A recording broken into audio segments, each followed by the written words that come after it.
When my mom got deployed, she was in Korea. She was in Iraq. I remember just being always scared. Where is she? Is she safe? As much as you love that you're out there defending our freedoms and taking care of us, that's my mom. Yeah, exactly. And it's like you're always worried. I'll be talking to her on the phone and she'd be like, I love you. I got to go.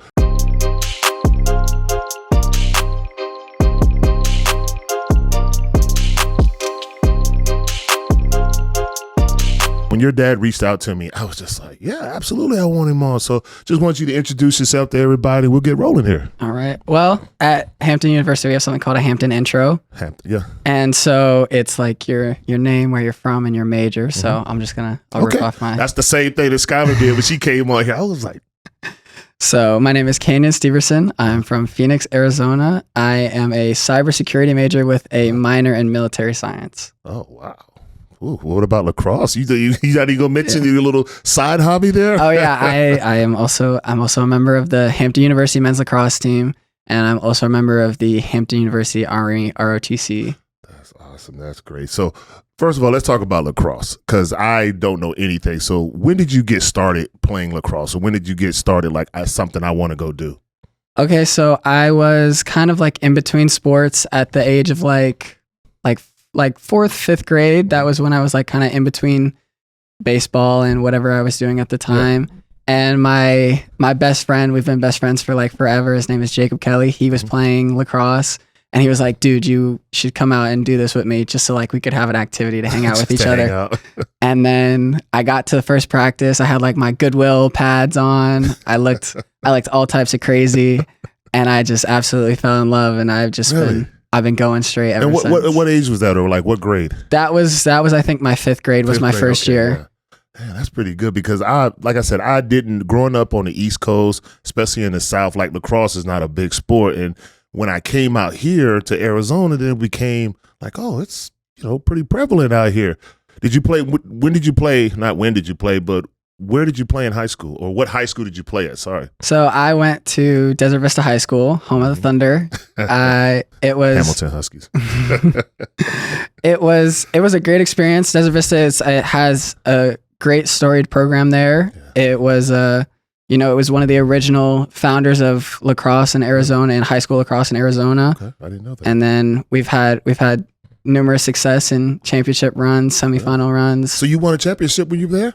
I didn't, unfortunately. I made a nice little run my senior year. We got there, but we fell a little bit short. But it was an amazing trip with those guys. Yeah, okay. So, and then you said, what, like when you were doing lacrosse, and then like it's now time to choose schools.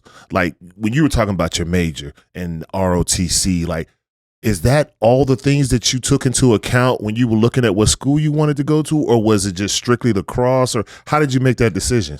So I would say just about as like COVID was ending, we were kind of getting back into like a little bit of normalcy in schools and stuff like that. Mm-hmm. I went through the list. I literally looked up every Division I lacrosse program in the nation, and I wrote them down on a piece of paper, and I said, okay, what are the things about this school that I like? What are the things about this school I don't like? Yeah. And I X'd, I circled, I did all the things, and I was like, Hampton University, HBCU, it is like the first of its kind. It's a newer program, so I can make a lasting impact. I can create a legacy for not only myself, but the program. Yeah. And it was like, I was like, hey, this is it. So you knew once you went there, you took a visit, and you were like, this is for me. Yes. That's good. That's good. Because it's kind of similar to with Deuce, that's my son. And when he decided to go to U of A, it was just like, what are you looking for in a school? The majority of schools have, as a football player, cyberspace, you're not going to major in that. That's just not going to happen. But you look at schools based on, okay, has a major that I'm looking for, but ultimately you're looking at where can I get on the field the fastest? Mm-hmm. Like you said, where can I make a lasting impression? Do I just want to go and be one of many and just cheer from the sideline and win a ring, or do I want to be part of that? Exactly. Yeah. So that was just amazing. So what year are you right now? I am going into my junior year this year, so this will be my 3rd season with the Pirates. Now, like I said, I don't know the first thing about lacrosse. Are you a starter? Are you like, how does that work? Like, is it the same like with football? How you have your, like, I guess, what are the number of starters on each side? That's a better question. So it's 11 on 11 when you're playing, and it's kind of weird because my position, I play midfield, which is kind of like the same in soccer if you've ever watched soccer. Yeah. So we play offense and defense. Yeah. And so when you start the game, you start with a face-off. So you'll have a face-off specialist, and you'll usually have like 2 wing guys who are like pretty quick, and they can either play defense or offense right away. Okay. And then you have like your first line offensive midfielders. Okay. And so I fall in that line of like first line offensive midfielders. So if we win the face-off, and the face-off is like similar to a jump ball. Yeah, it's just like a jump ball. Yeah. Except after every goal, you do a face-off. You start over again. Okay. Now, you ever been hit with one of those balls like this? I've seen them, and I see how y'all run down the field and you're twisting the stick, and when you sling it, I'm like, ooh, I would never want to get hit with that. Yeah, so it happens. I've been playing since 5th grade, so I've been hit more than once. You go down for a second, the coaches will be like, don't rub it, it'll hurt more, and then you get up and you're like, dude, that sucked. Hit me with the ball. Like, yeah, you're mad at your teammate, but it's all love. So that's good. So cyberspace, or you have to say that again because that was a mouthful. Cybersecurity. How did you get involved in that? Because that just seems like just something that you have to be drawn to. That's not something you just let me check this out and see what this is all about.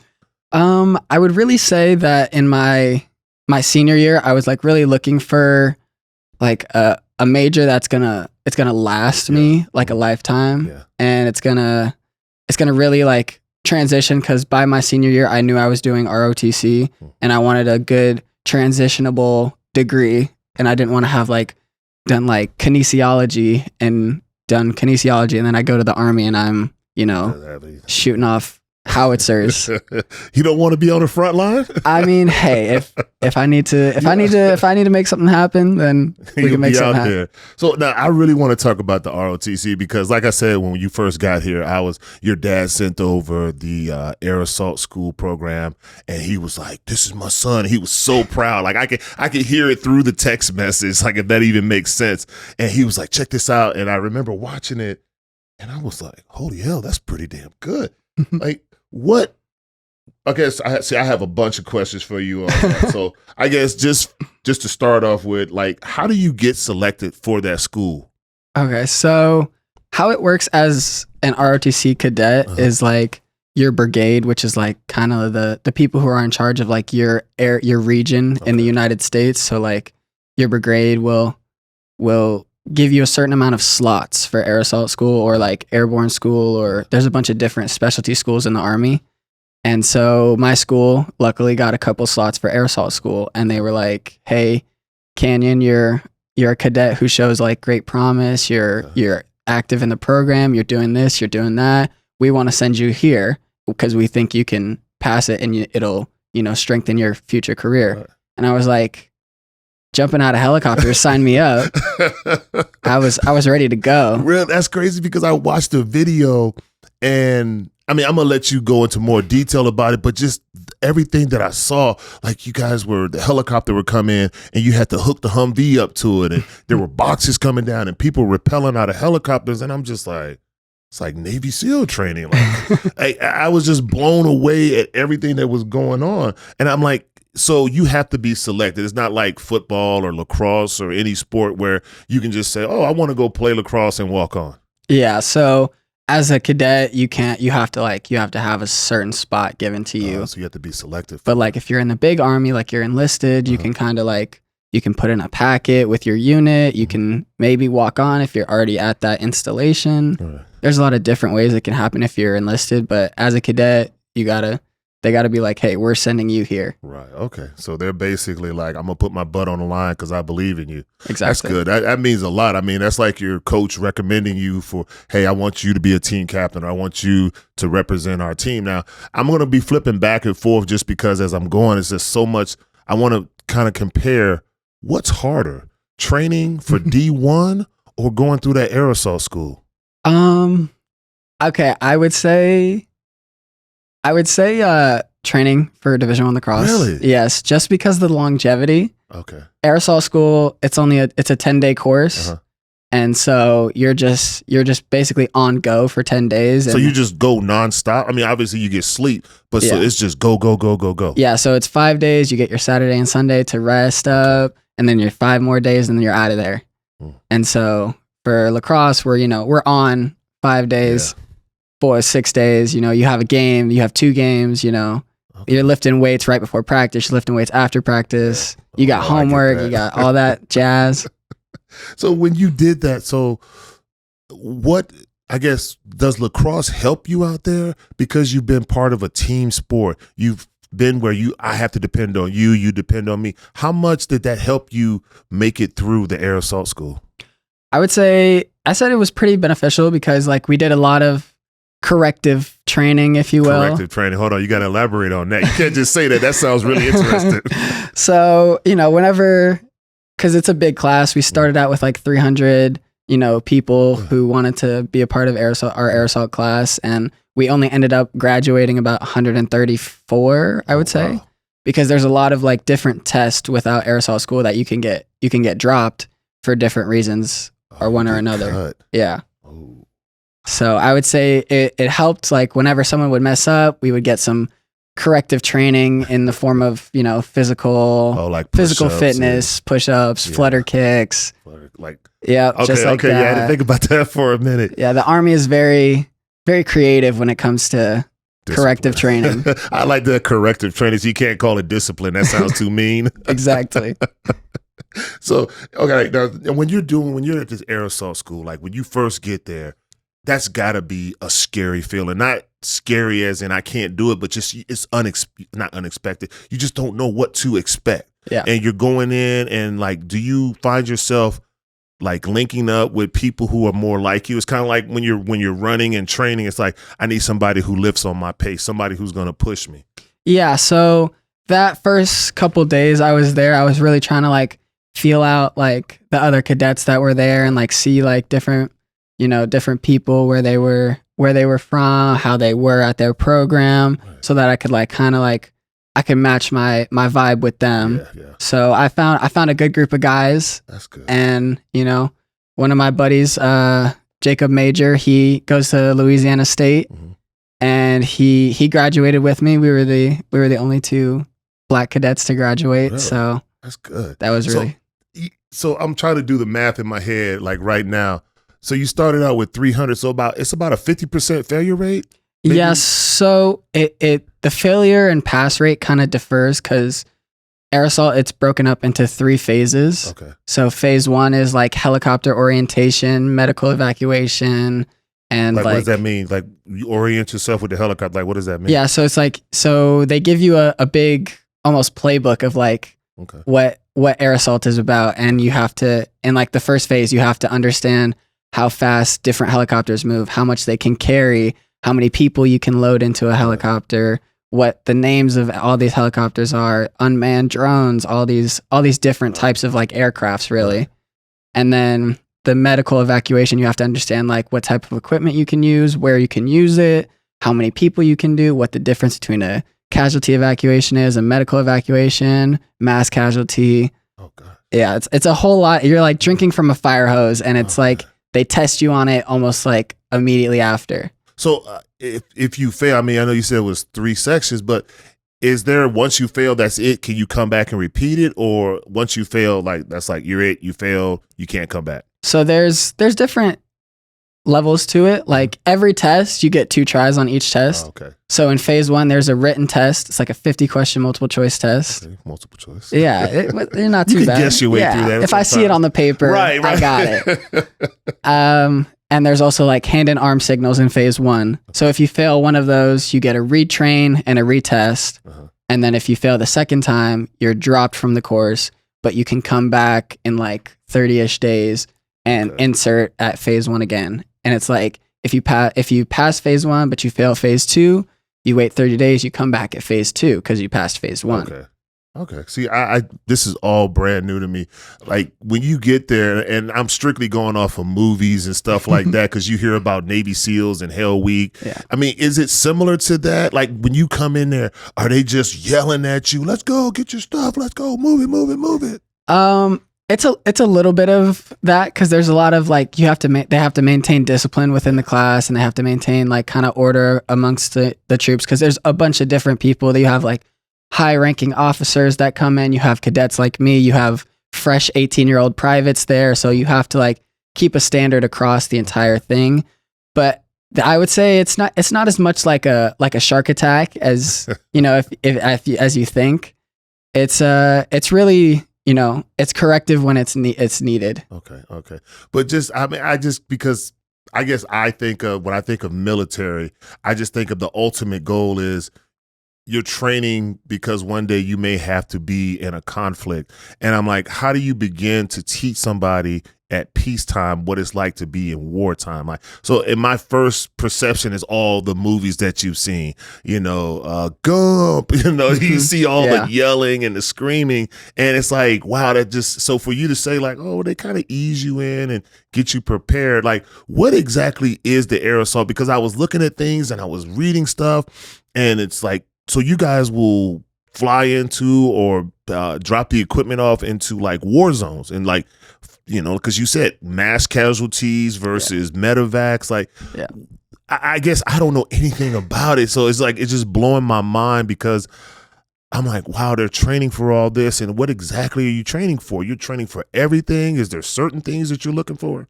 Yeah. So when you go to air assault school, they tell you like the air assault mission. It's like to conduct air assault and air movement operations in any land space. So air movement operations could be moving, like you said, we hook up Humvees, and we're moving cargo to certain areas, trying to get resupplies to troops that are somewhere else and that they can't reach normally with like a truck or something like that.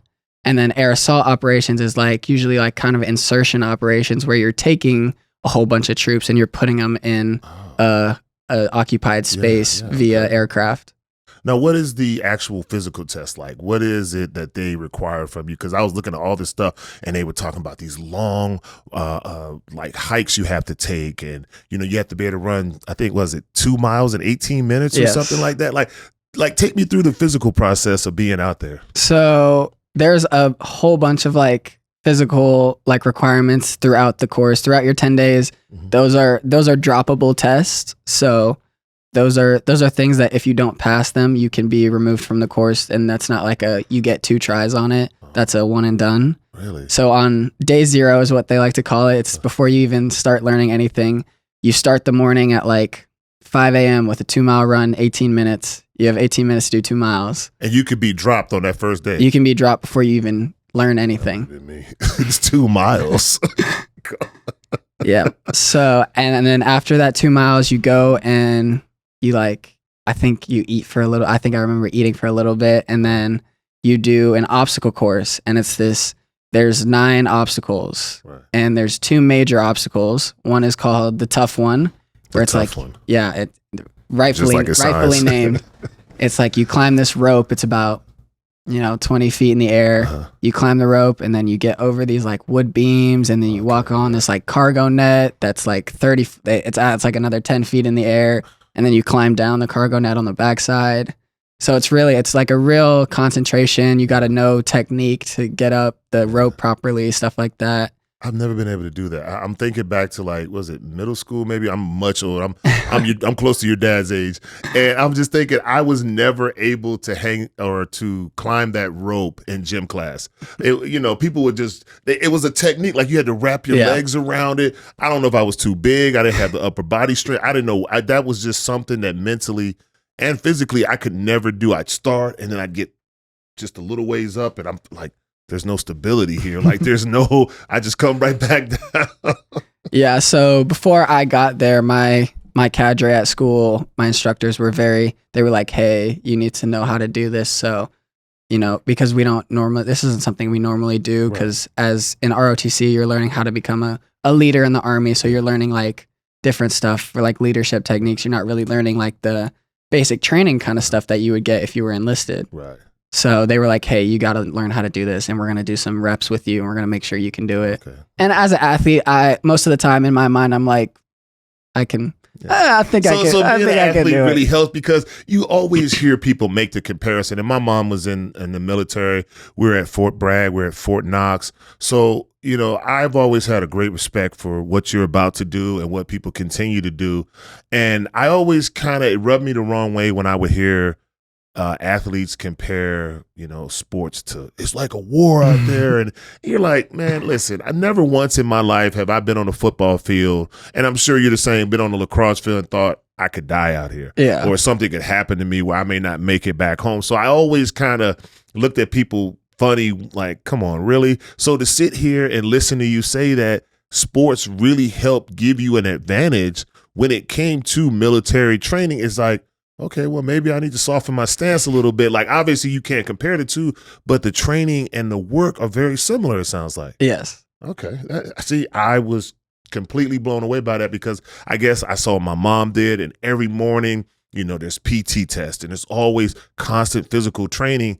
And because I never really knew the insides and the nooks and the crannies like what you're doing, I held military training like up here. And I'm like, dude, there's no way that being an athlete is the same as training for the military. Mm-hmm. Yeah. Now, I have this question because Fort Bragg, like I said, what is the difference between the air assault and airborne? Is there a difference? Are they the same? Are they totally different? So there is a difference. Airborne school is like parachuting out of like airplanes. Yeah. And so air assault is rappelling out of helicopters. Okay. And so there's obviously a difference in the aircraft, and then airborne is kind of more, you're getting like massive amounts of troops into an area at one time.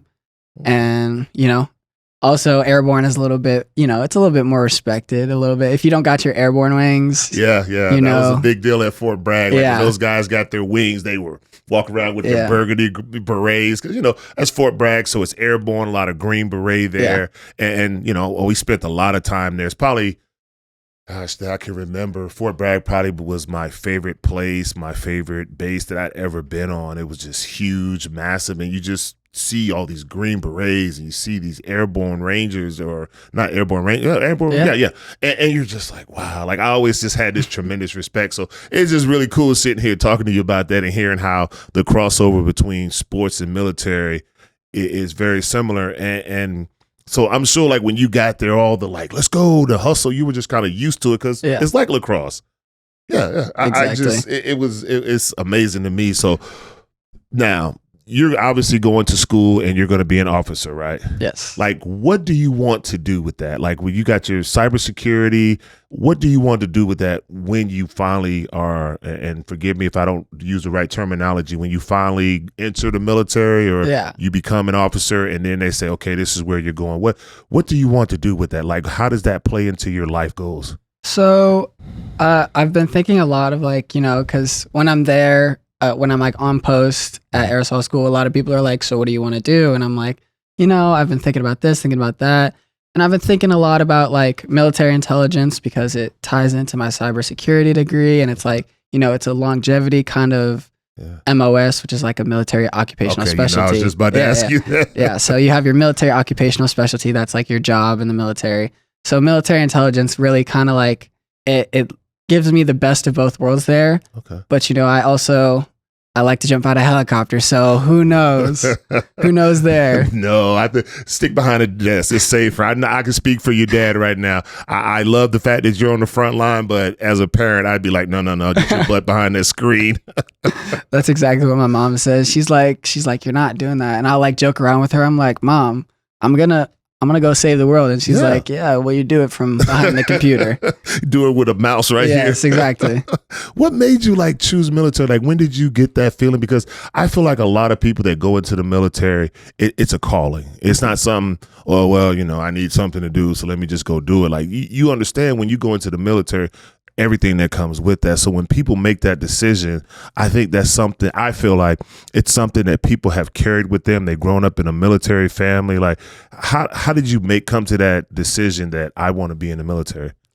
Well, so my uncle, he was in the military for over 20 years. Okay. And we were working out one day and he was like telling me about like the opportunities with like ROTC and stuff. And he was like asking me like what I want to do with college. And I was like, I don't really know, like, you know, this, that, and the other thing. Typical kid. Exactly. And he was telling me about ROTC, and I was like, okay, well, let me look into this and like see what it's about. And then I did my research. I was like, okay, this this is a great way to help pay for school, relieve the, financial burden off my parents because, they have 2 kids in college right now, and I didn't want to make that, another thing for them. Right. And it was really like interesting, like reading about it. And I was like, okay, well, this is like, I go in, I make a decent amount of money coming out of college. I don't have to worry about a job. I know exactly what I'm doing. Yes. And like, I can still be, active. Like, cause when I was figuring out what I wanted to do, I didn't want to just like waste my life of athleticism, sitting behind a desk at banking or something like that. And I was like, I need to be out. I need to be doing something. So even if I'm behind a computer with military intelligence, they're going to still make me, fit to Army standards. And I think that is something that I needed. I need activity. I need to be able to be outside doing things. And so the Army, it was kind of like a perfect storm almost. Okay. Now my other question, because we were joking about this earlier when we were talking, why Army? Why not Air Force, Marines? Why that? Like, I'm just curious, like, why people choose certain branches of the military. I mean, obviously, there's certain work-related things that I guess each branch, but when you decided, like, because you always hear how crazy Marines are. Yeah. You hear Air Force it's a little easier. Army's a little tougher. Like, how did you decide on which branch you wanted to go into? Well, so when my uncle introduced me to the idea of ROTC, he introduced me to the idea of Army ROTC. Okay, yeah. So I just kind of like, I was like, I didn't really know any better. And like, I swam in high school a little bit. So I wasn't like jumping to be in the Navy. Okay. So, and I was, I'm not smart enough to fly a plane. So there's other things going on besides flying a plane. I can jump out of a perfectly good aircraft any day of the week. But I cannot fly. It's actually so much fun. The first like 5 seconds you're on the other side of a aircraft, you're like, oh my God, what the heck? And then after that, you're like, this is. What do you mean on the other side? Like if you're jumping out of like a helicopter. Oh, okay. Like the first 5 seconds, the helicopter's here and you're here. You're like not attached to the thing anymore. Mm-hmm. You're like, oh my goodness, what's happening? And then after that, you're like, this is the best feeling ever. Adrenaline junkie. Just a little bit. That's great because I even growing up in a military house and with my mom, for me, I always played football and that's what I wanted to do. It never really crossed my mind that I wanted to go into the military or that was something that I wanted to do. I mean, I loved it when I was young. My mom was a single parent and it was just the 2 of us. So we traveled. And I think for me, the hardest thing with my mom being in the military, and I'm just going to tell you this, so if it happens to you, you'll understand where your mom is coming from. When my mom got deployed, she was in Korea, she was in Iraq. And I remember like just being always scared because I'm like, where is she? Is she safe? Is she okay? Like, as much as you love that you're out there defending our freedoms and taking care of us, it's just like, that's my baby, but in my mom's case, that's my mom. Yeah, exactly. And it's like, you're always worried. And I just remember when she was in Iraq, it was just, I'll be talking to her on the phone and she'd be like, I love you, I gotta go. Because all of a sudden there's like Scud missiles coming in and they had to send, and I'm going to forget what the counter was to those. Were they Patriot missiles? Does that sound? Am I making up stuff? That might be Yeah, it was like they fire off their missiles. They send them up to intercept. And as soon as that alarm went off, she'd be like, I love you. I got to go by. Mm-hmm. And I just remember those times were just like, oh my God, I'm so afraid. I'm so scared right now. So I understand what your mom is saying. Yeah. She wants you to be safe. She's just constantly like, be safe, be safe, be safe. I'm proud of you, but I want you to come home always. So now, speaking of military and taking care of the United States, now, have you been watching the Olympics? I have. I love the Olympics. I'm obsessed with the Olympics. I want to be an Olympian so bad. What? Like in what sport? So actually in the next Olympics in LA, Summer Olympics in LA, lacrosse is going to be a part of that. Really? Yes. Has it always? It used to be, I think, for a while, and then it got phased out, but they just brought it back. They brought back like a 6v6 version. It's a little bit more condensed. It's not as big, not as longer of a game. So I mean, the dream would be to be on Team USA, but that Team USA team is already stacked with pros and, Oh, that's good. I love watching the Olympics. I love when the Olympics come around. I was talking to Paul. We did an episode together, and I just love it because everybody comes together. Mm-hmm. Everybody's rooting for the USA. It doesn't matter what you believe, what you think. It doesn't. None of that even matters. And it's just out there, and everybody's just like USA. And I love looking at the medal count. I know that's probably arrogant. No, I do this. I do the same thing. I was just watching Simone Biles before I got here. Oh my God, so I love her. Yes, the GOAT. So okay, now I'm gonna kind of lighten this up a little bit. I watch like late at night. I'll be watching it, and I'm like, have you ever seen? It's not even rhythmic. It's this horses are prancing to a beat. You've seen that? Yeah, I did. Okay. Because me and my wife, we really, this is like a Davis family secret that I'm gonna put out there right now. When the Olympics are on, we love watching sports that nobody really knows, like badminton. Mm-hmm. I'm like, who really watches this? Like, do you know what that little the shuttlecock? Yeah. I'm sorry. Maybe I'm being too goofy as a guy. I just found that out today, and I was like, there's no way that's what that's called. Yeah. I think for like years, I used to just call it like the birdie. That's what, yeah, it's just a birdie. And so when I found out it was called a shuttlecock, I was like, of course, being a guy, you're going to get a good chuckle out of it. And I love watching like the synchronized swimming. I love watching the females compete. Mm-hmm. I guess because we see the men's sports all the time, and now you're really seeing women's sports put on display. And it's like, I love watching volleyball, obviously track, gymnastics. I like rhythmic swimming, or not. Is it rhythmic swimming? When they synchronize swimming, synchronized diving. No, not the diving, the swimming. When they walk in and they're all strutting across the stage and they hit a pose and they all dive in the water together. That's one of my like favorite things to watch. Because I guess for me, being a former athlete, I appreciate the kind of training and the dedication and what it takes to be in that water and do what they're doing. So it's just like amazing. Absolutely. Yeah. So now, just want to kind of, as we kind of wind things down a little bit, I do want to ask you a question. You go back to your junior year, maybe even just the beginning of high school. What would you tell a young you? How would you coach you up about lacrosse and possibly military life? Okay, so there's a lot that I could say to young me, and it would go right one ear, right out the other. No, it wouldn't. You'd listen to yourself. I hope you would. I hope so. But I would definitely say something like my coaches taught me. They taught me trust the process, and that was a really big thing because, like, my freshman year, you play varsity your freshman year. You're kind of really? Like, well, a little bit. Congratulations. That's something to be proud of, man. You were way too humble. So some people might not agree with you, but I tried my best. But it was actually really great freshman year, being a part of that team, that varsity team. We made a decent run. We got knocked out in the semifinals, but it was all right because I was really about the experience that freshman year. But like, you're kind of thinking, you're like, okay, well, this is, my expectation for the next 4 years, and when we had some issue, we had some like coaching changes, we had some like player disputes, stuff like that. And like, we would get so locked in like with what is going on that we wouldn't be a part of the process. And we just have to make sure we trust, you trust the process. Everything is going to work out. The people that are in charge are usually in charge for a good reason. Yeah. So that works both for the military and for lacrosse. See, that's really good because that's something that I'm, sure these young athletes hear all the time. Trust the process. And especially with today's climate where you can, if it's not going your way, you can just transfer and go somewhere else and it's easy.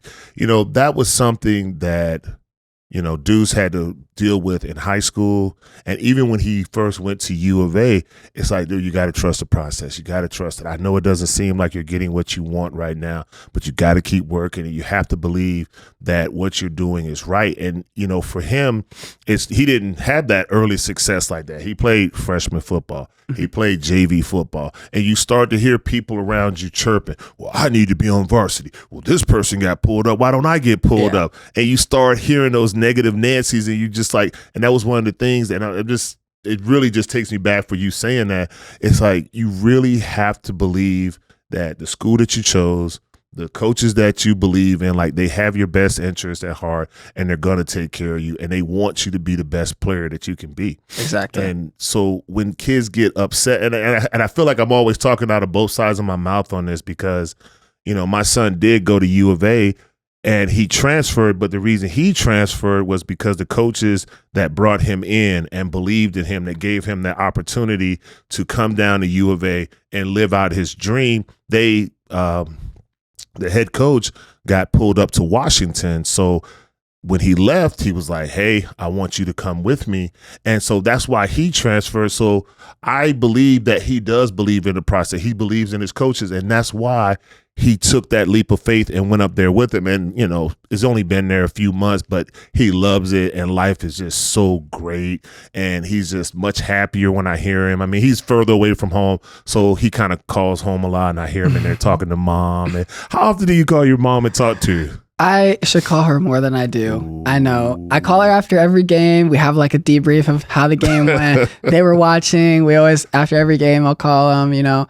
And then like, you know, in the preseason and like kind of off season a little bit, I should call a little bit more than I do. You should always call mom more. Absolutely. So now you said debriefing, so I'm laughing at this because the debriefing that my wife gives my son after a game versus dad, is it the same for you? It's a little bit. Mom is like, good job, you tried hard, Yes. and that's all that matters. Whereas your dad like, dude, you lazy as hell. I didn't send you all the way up there to be like that. Is that what you get? Yeah, so it's like mom is like, oh my goodness, you know, you scored today. That was a great job. And then my dad's like, yeah, but you threw that ball away in the third quarter in the 5th minute. That is so much, Dad. And we I'm love like- you. We I'm love like- you, though, I promise. That's been the dynamic my whole life. It's always been like mom is up here on 100 energy and my dad, he's there 100 energy, but it's like, Yeah. I also got to bring you down. I also Yeah. got to, you know, I got to keep you here. I got to keep you pushing. Yeah. I got to keep you humble. Whereas, you know, mom's like, oh my God, you did so great. You had a great game. And he'll be sitting in the car with me. And, you know, once mom gets done with him, he'll sit down and he'll be like, what'd I do? Oh, you didn't do anything wrong. I mean, he's like, you telling me you didn't see that play from? Yes, I did, when you got put on your butt. And so, you know, but that's why mom and dads are very important, because you need that loving, caring. It doesn't matter what happened in the game, you gave it your best. Whereas your dad be like, hey man, you learn life lessons. Sometimes even when you give your best, it's still not good enough. So That's good to know that I'm not the only one that does that. So look, I appreciate you coming on, man. It was so great, because when your dad reached out to me, I was like, that's right, he's got a lacrosse player, he's in school. And then when he was talking about the ROTC, I'm like, absolutely. So I appreciate you coming on, man. Thank you so much, bro. Of course. Thanks for tuning in to The Route. Don't forget to subscribe and connect with us on socials for exclusive updates.